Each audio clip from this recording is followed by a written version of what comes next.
bersama-sama meluangkan waktu di tengah-tengah kesibukan dalam aktivitas kita dan bahkan meringankan melangkahkan kedua kaki kita ke rumah Allah yang mulia, yakni dalam rangka kita melaksanakan ibadah sholat zuhur dengan secara berjamaah.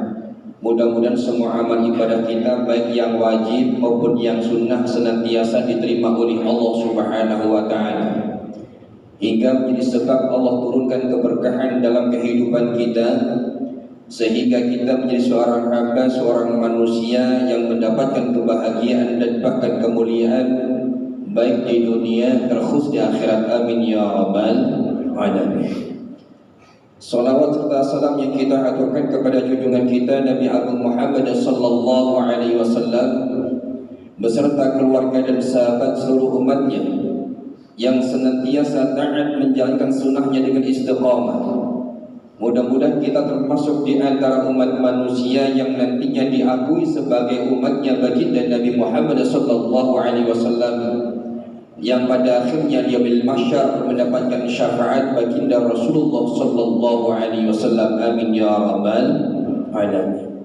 Hadirin wal hadirat, Bapak Ibu, saudara-saudari kaum muslimin muslimat jemaah salat zuhur yang berbahagia. Dalam kesempatan ini mohon izin sedikit kami menyampaikan tentang masalah akal dan nafsu. Sebagaimana dalam kitab Nashihul Ibad disebutkan bahwa tuba liman kana aqluhu amiron wa hawahu asiron, wa wailul liman kana hawahu amiron wa aqluhu asiron.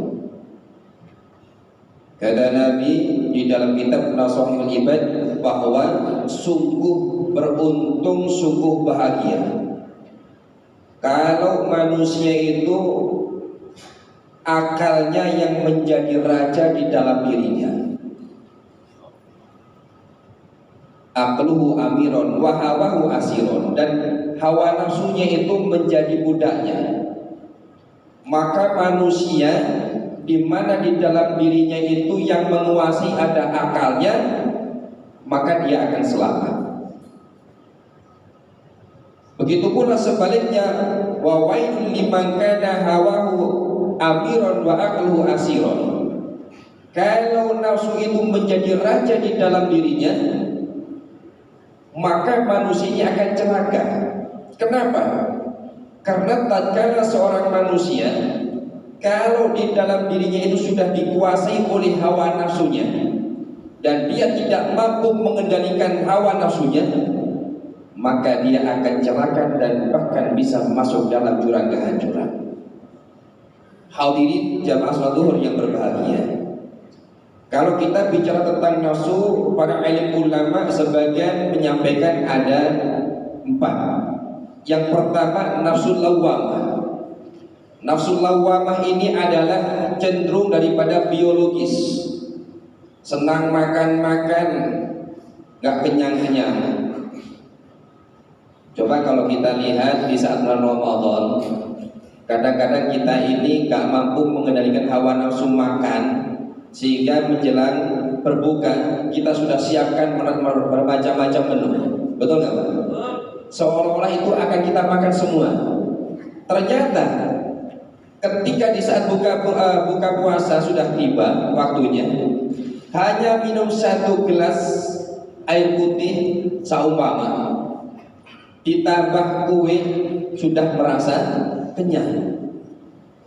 Cuman kadang-kadang begini, saking nafsunya ini berlebihan, tidak mampu mengendalikan, dihajar semua macam menu yang dimakan tadi itu sampai habis maghrib, mantuk, ketiduran sampai isya pun nggak sholat isya, bahkan taraweh pun nggak bisa ikut sholat taraweh, kekenyangan.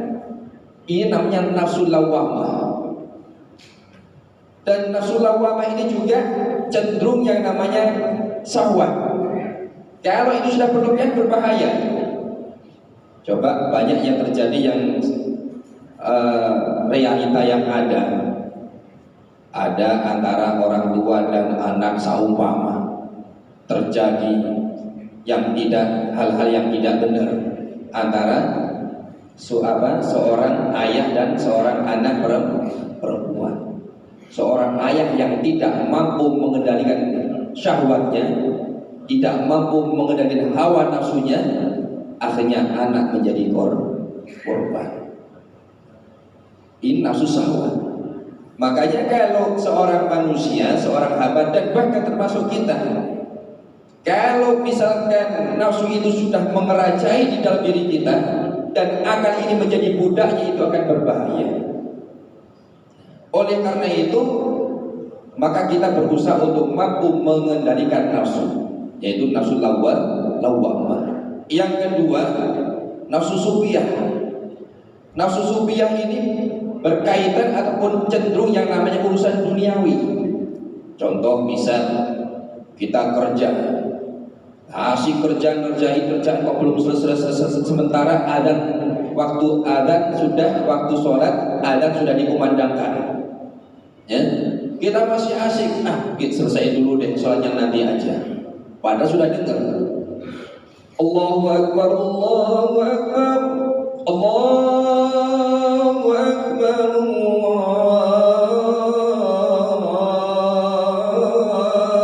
Allahu Akbar, masih asik kerja. Seorang itu akan selesai, ternyata nggak selesai kerjaannya, sampai sholat duhurnya, waktu sholat duhurnya habis. Namanya nafsu sufiyah.